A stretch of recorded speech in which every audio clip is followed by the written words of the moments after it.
একদল ক্ষমতায় থাকলে আর এক দল শুধু চেয়ার ধরে নাড়া দেয়, নাম আমরা যাব, নাম আমরা যাব, নাম আমরা যাব। দেখেন বাংলাদেশ ছাড়া পৃথিবীতে আর কোনো দেশ আছে কিনা জানি না, যে রাষ্ট্রপতি যখন থাকে তখন ভালো থাকে, রাষ্ট্র থেকে নামলেই জেলে যেতে হয়। এটা অন্য দেশে আছে কিনা জানি না। এই জন্য এটা হলো আপনার আমার আদর্শ হতে পারে, কিন্তু আল্লাহর নবীর আদর্শ ছিল যারা রসুলকে মেরেছেন, যারা রসুলের পর অত্যাচার করেছেন, যখন এই রসুল পাওয়ার পেয়েছে তাদের সবাইকে মাফ করে দিয়েছে। ক্ষমার চাইতে বড় আদর্শ আর কিছু হতে পারে না। কথা বলেন ঠিক না বেঠিক? এই দুর্যোগময় আবহাওয়ায় শেরপুর, ধুনট আর শাহজাহানপুরীর মুসলমানেরা উপস্থিত হয়েছেন নাকি? আর কোন উপজেলার মানুষ আছেন এখানে? 3টা উপজেলার মিডিল পয়েন্ট অনুষ্ঠিত হচ্ছে আজকের মাহফিল। এই 3 উপজেলা থেকে আগত দিনদার, পরেজগার, মুত্তাকি মুসলমান ভাই ও বন্ধুগণ, পদ্মায় অবস্থানরত শ্রদ্ধাশীলা মা ও বোনেরা, সকলকে নিয়ে আবারও সালাম বিনিময় করছি। আসসালামু আলাইকুম ওয়া রাহমাতুল্লাহি ওয়া বারাকাতুহু।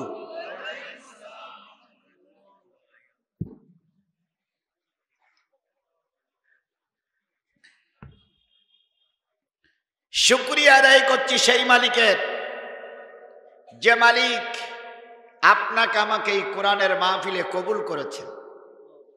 আপনারা কোরআনের মাহফিলে আসতে পেরেছেন, এই জন্য আপনারা খুশি না বেজার? সবাই মিলে বলুন তো, খুশি না বেজার? আল্লাহর রসুলের ভাষায় এই জায়গাটার নাম হলো জান্নাতের অংশ। আপনারা কি বিশ্বাস করেন? আল্লাহ রসুল বলেছেন, ইজা মারারতুম বিরিয়াজিল জান্নাহ ফারতাউ। কিলা ইয়া রাসূলুল্লাহ ওয়া মা হুন্না? ক্বালা হিলকুজ যিকির। নবী বলেন, আমার সাহাবীরা দুনিয়ার জান্নাতে যখন অবস্থান করবে, সেখান থেকে পরকালের জন্য কিছু ফলমূল সংগ্রহ করে নিয়ে যেও, যাতে করে পরকালের জীবনে তোমাদের জন্য পাথর হয়ে দাঁড়ায়। সাহাবীরা বলেন, ইয়া রাসূলুল্লাহ, দুনিয়ার জান্নাত কোনটি? নবী বললেন, যেখানে আল্লাহ এবং রসুলের আলোচনা হয়, ওটাই হলো দুনিয়ার জান্নাত। মাগরিবের পর থেকে এখানে কোনো গান বাজনা হয়েছে? পরের মেয়ে এনে নাচানো হয়েছে? তারপরে এখানে কি সিনেমা জগতের কোনো গান দিয়ে উদ্বোধন করা হয়েছে? কি দিয়ে কথা হচ্ছে? তাহলে এটাই হলো রসুলের ভাষায় জান্নাত। কথা বলেন ঠিক না বেঠিক? এই জান্নাতে তারাই বসবে যারা পরকালের জান্নাতি। যারা রাস্তায় আছে ওরা জান্নাতে যেতে চায় না, যারা বাড়িতে আছে ওরা জান্নাতে যেতে চায় না। ভালো জিনিস নিতে গেলে একটু কষ্ট করা লাগে। ভালো ছাত্রের লেখাপড়া বেশি করা লাগে না কম করা লাগে? বেশি করা লাগে। বড় পদে চাকরি নিতে গেলে অনেক কষ্ট করা লাগে। আজকের আল্লাহ পাক পরীক্ষা নিয়ে দেখতেছেন কারা জান্নাতি আর কারা জাহান্নামী। যারা জান্নাতি তাদেরকে ঘরে আটকায় রাখা যায়নি, হাজারো কষ্ট পিছনে ফেলেই তারা জান্নাতের বাগানে এসে বসেছে। কথা বলেন ঠিক না বেটি? যারা আসেনি বুঝতে হবে ওদের কপাল পোড়া, ওদের কপাল মন্দ, নসিব খারাপ। আবার কিছু কিছু লোক রাস্তায় দাঁড়িয়ে শুনতেছেন, মনে মনে ভাবতেছেন ভালো লাগলে যাব, না লাগলে এই পাশ থেকে চলে যাবো, তা হুজুর ঠিক পাবে না। আমার ঠিক পাবার দরকার নেই, ঠিক পাবার জন্য একজন আছেন, তিনি কে? আরো জোরে বলেন, তিনি কে? আল্লাহ সন্তুষ্টির জন্য এখানে এসে বসুন, আল্লাহ পাক জান্নাত কবুল করে নিবে। তাহলে আমরা যে দুনিয়ার সকল কাজকর্ম ফেলাই রেখে জান্নাতের এই মজলিসে বসতে পেরেছি, বসার সুযোগ যে মালিক আপনাকে আমাকে দিয়েছেন, আমরা সবাই মিলে সে মালিকের শুকরিয়া আদায় করছি। তার শিখানো ভাষা দিয়ে সকলে মিলে বলছি আলহামদুলিল্লাহ। আরেকটু জোরে বলুন তো, আলহামদুলিল্লাহ। কার শুকরিয়া আদায় করলাম? খুশি হলো কে? আর আলহামদুলিল্লাহ শব্দটা শুনে বেজার হয়েছেন কে? শয়তান কি এর ভিতরে আছে? আছে আছে আছে।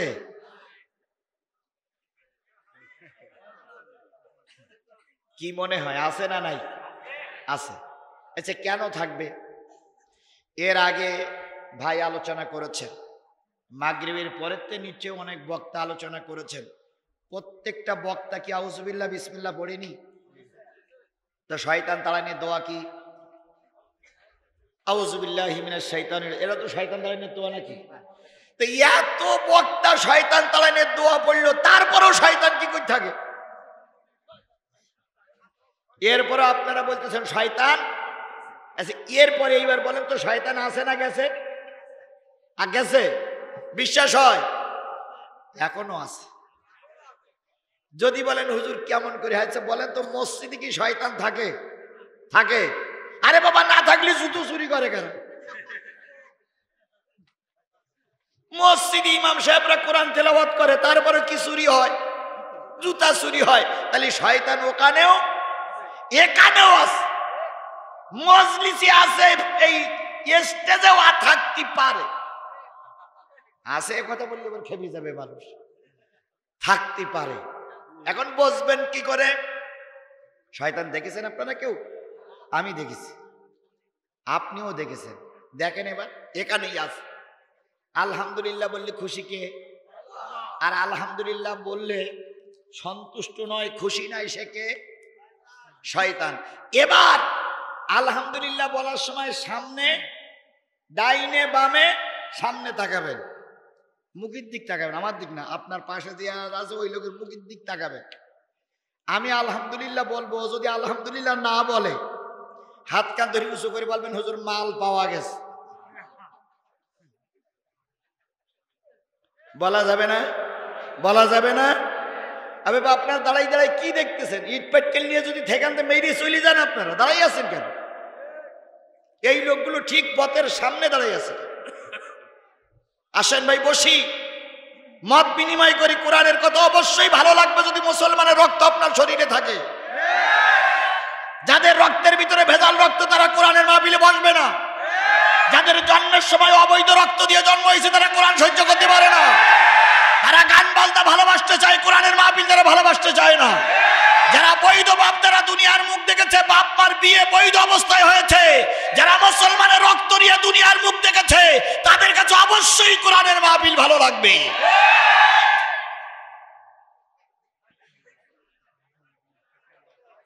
যাত্রা গান হলে বৃষ্টির ভিতরে ভুলে পরের মেয়ে নাচ দেখা যায়, আর কোরআনের মাহফিলে বসতে ভালো লাগে না। বুঝতে হবে ভেজাল রক্ত ভিতরে ঢুকেছে। তাহলে শয়তান চেনার জন্য এবার ডাইনে বামে সামনে তাকান, তাকাই বলেন তো আলহামদুলিল্লাহ। এবার যে লোক বলিনি সেই লোকের হাতটা তুলে দেন তো। আল্লাহ আপনাকে আমাকে কবুল করুক, সকলে বলুন আমিন। প্রশংসা সবই কেবল তোমারি, প্রশংসা সবই কেবল তোমারি, রব্বুল আলামিন। দয়াল মেহেরবান করুণায়া ভুরান, দয়াল মেহেরবান করুণায়া ভুরান। আর কেউ নাই তুমি মালিক, শেষ বিচারের দিন, শেষ বিচারের দিন। বিশ্ব মানবতার শ্রেষ্ঠ বন্ধু, সমস্ত নবী রাসূলদের শ্রেষ্ঠ রাসূল, যার আদর্শ গ্রহণ করে আমরা মুসলমান। আমার মাথায় টুপিটা কার আদর্শ? আমার মুখের দাড়িটা কার আদর্শ? আমার গায়ের পাঞ্জাবিটা কার আদর্শ? সেই আদর্শে আদর্শিত হয়ে আমরা মুসলমান হয়েছি। কথা বলেন ঠিক নেবে? সেই রসুলের নামে দুরূদ আর সালাম সকলে মিলে বলছি সাল্লাল্লাহু আলাইহি ওয়াসাল্লাম। আল্লাহ বলতেছেন ওয়া ইন্নাকা লাআলা খুলুকিন আযীম।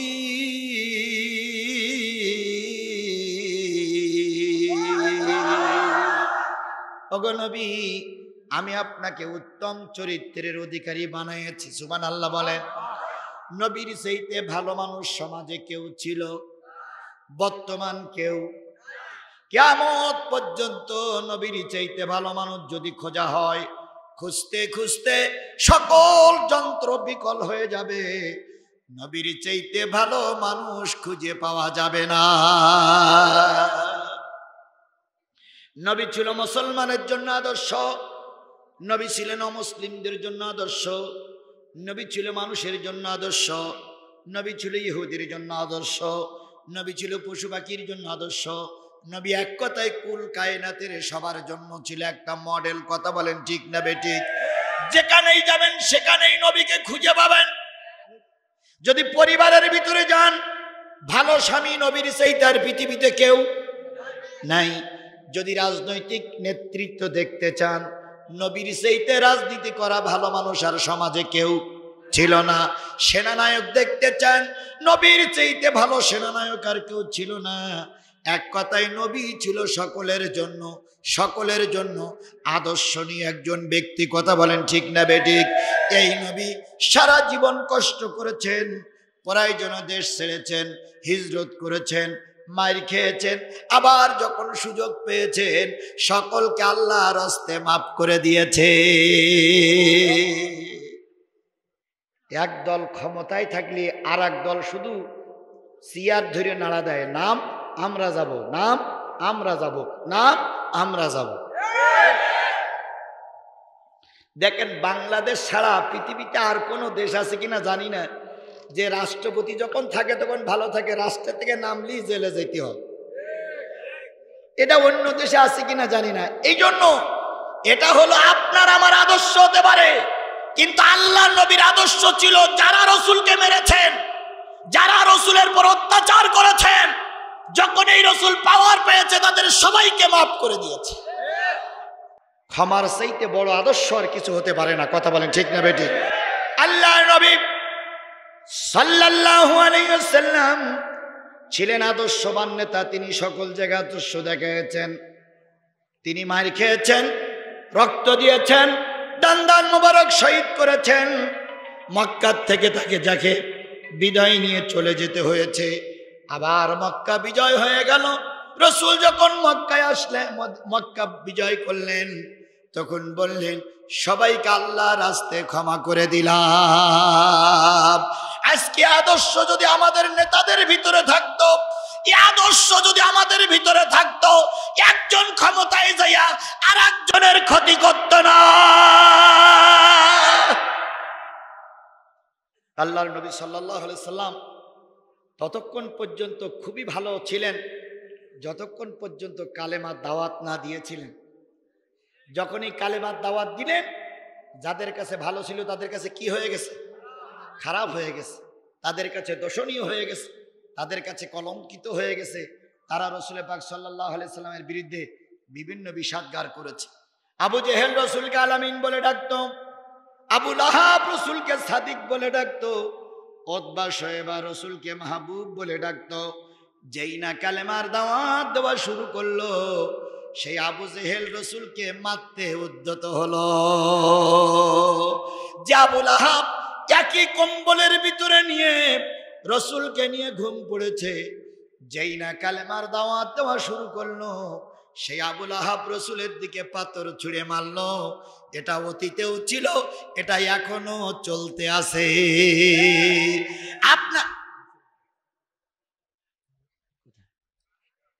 আপনার মতের সঙ্গে যদি মিলে যায়, আপনার মতের সঙ্গে যদি মিলে যায়, তখন সে লোকটা আপনার খারাপ হয় না। যেই না মতের বিপক্ষে চলে যায়, ছলে বলে কলে কৌশলে তাকে বিপদে ফেলানো হয়। রাসূল কালেমার দাওয়াত দিয়েছেন, আবু জেহেল বাহিনী রাসূলের উপর অত্যাচার করেছে। রসুলকে প্রথম বলল, ভাতিজা কালেমার দাওয়াত বন্ধ করে দাও। আল্লাহ নবী সাল্লাল্লাহু আলাইহি সাল্লাম কালেমার দাওয়াত কি বন্ধ করেছিলেন? উনি চালাই যেতে লাগলেন।